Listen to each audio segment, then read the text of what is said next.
Arushi case में क्या evidence forensic पर मिला था जिससे कहा जा सकता था कि उसके मदर फादर ही मर्डरर है? नहीं नहीं, ऐसा कुछ नहीं मिला था कि ये कह सको आप कि उसके मदर फादर का था। हाँ, कोई दूसरा तीसरा आदमी था, उसकी तमाम एविडेंस थी।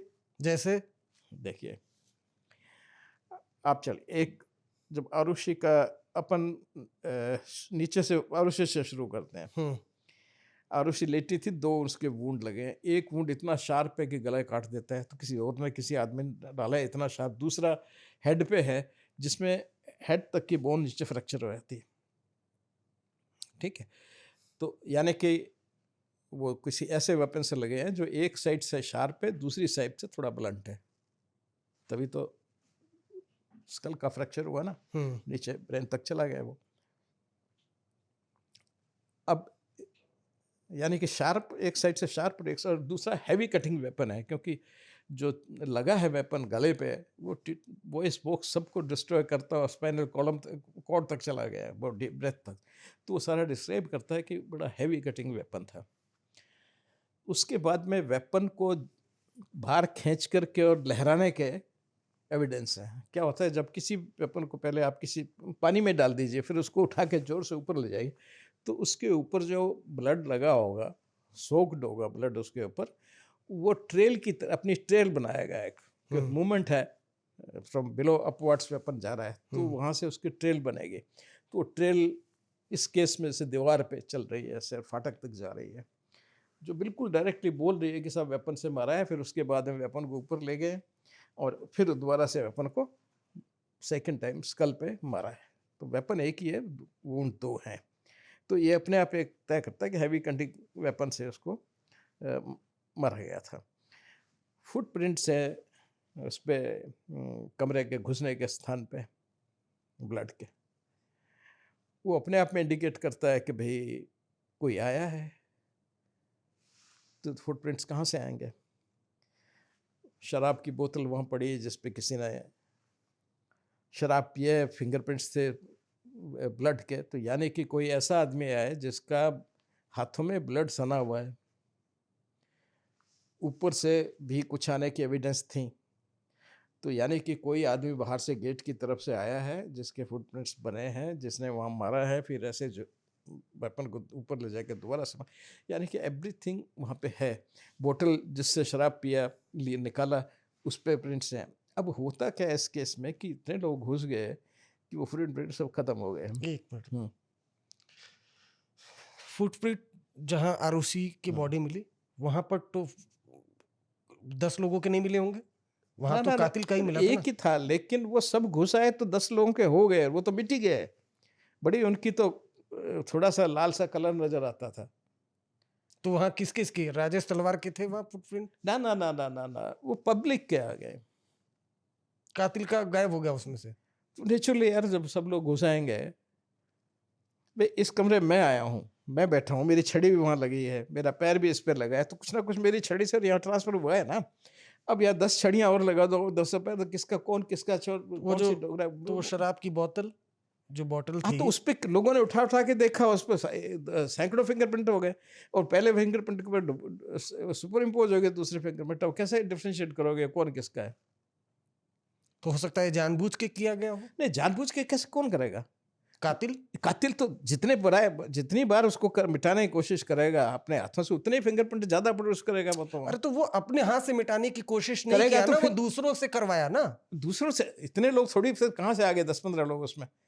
यानी कि लेके आए 15 लोग, तो फिर जगह क्यों नहीं है? छोटा सा तो घर है वो। मान लीजिए, एक बार को मान लेते हैं कि राजेश तलवार उनकी वाइफ ने मिलकर इस मर्डर को अंजाम दिलाया, तो राजेश तलवार एविडेंस मिटाने के लिए सबको अलाउ कर दिया?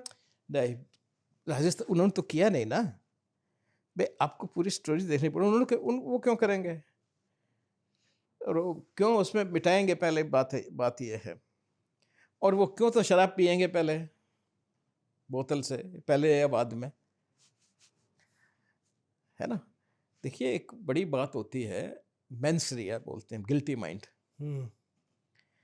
कोई भी क्राइम करते हैं तो पहले उससे आपका माइंड में गिल्ट आता है ना?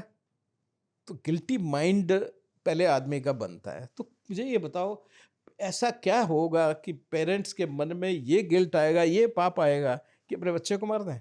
आपने बोला एक वेपन था जिससे काटा, मारा। हम्म, सीबीआई की जो दूसरी टीम आई थी, जिसने राजेश तलवार और नूपुर तलवार को बताया था कातिल है, उन्होंने वेपन के तौर पर एक गोल्फ स्टिक और एक गोल्फ स्टिक जो पॉसिबल ही नहीं है उससे। और ब्लेड।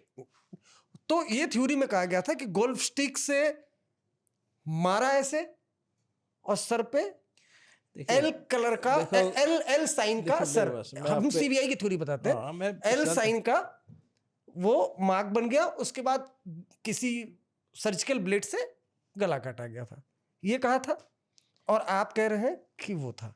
अब देखिए ऐसा है, वही मैं कह रहा हूँ ना कि जब कोई एविडेंस नहीं होती है तो आपका इमेजिनेशन काम करता है।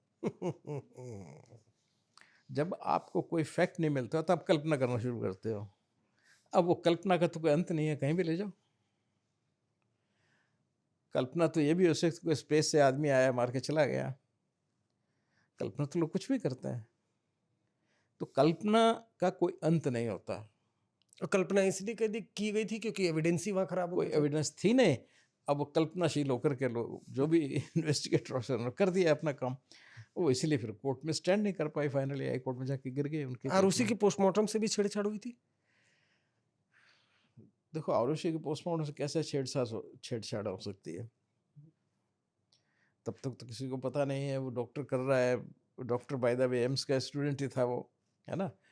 उसने पोस्टमार्टम किया तो क्या छेड़छाड़ करेगा उसमें? देखिए कोई भी डॉक्टर पोस्टमार्टम पे ज़्यादा छेड़छाड़ नहीं कर सकता, बिकॉज अगर ये सिद्ध हो जाए कि डॉक्टर ने छेड़छाड़ की है तो मालूम है सज़ा कितनी है? हम पढ़ाते हैं ये, उनको जानबूझ के पढ़ाते हैं जिससे वो थोड़ा अवेयर हो जाए। उस पर लगता है डिस्ट्रक्शन ऑफ एविडेंस, 12 साल तक जेल की सजा है। सेकेंडली, जो भी चार्जेस लगेंगे एक्यूज्ड पर्सन पे, वो सारे डॉक्टर पे भी लग जाएंगे, वो पार्टी हो जाएगा उसको, तो उसके सेक्शन मर्डर के वो सब उस पर और आ जाएंगे। कौन डॉक्टर अपनी रिस्क में लगा भाई, इतनी बड़ी बात डालेगा? आपके हिसाब से आरुषि का मर्डर उसके माँ बाप ने नहीं किया था? बिल्कुल नहीं किया।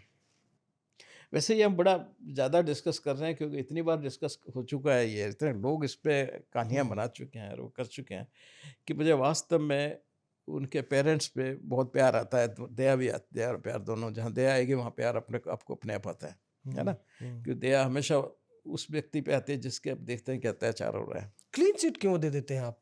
क्यों? क्या आप किस आधार पर दे रहे हैं, ये हमें बता दीजिए। जब ये मैं देख रहा हूँ, देखिए मैं जब जान रहा हूँ कि वहाँ पे कोई तीसरा आदमी आया है,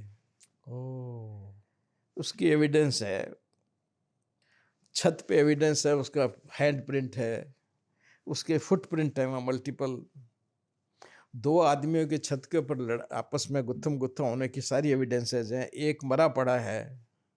अब ऐसा कौन सा डॉक्टर होगा जो पहले जाके ऊपर ले जाके उसको मारेगा करेगा, फिर नीचे आके उसको भी मारेगा, बेटी को भी मारेगा? काहे के लिए, क्यों? मेंसरिया, वही मैं कह रहा हूँ ना, मेंसरिया कहाँ से लाओगे आप? वो पापी माइंड, गिल्टी माइंड कहाँ से लाओगे जो आदमी को मारने के लिए मजबूर करता है?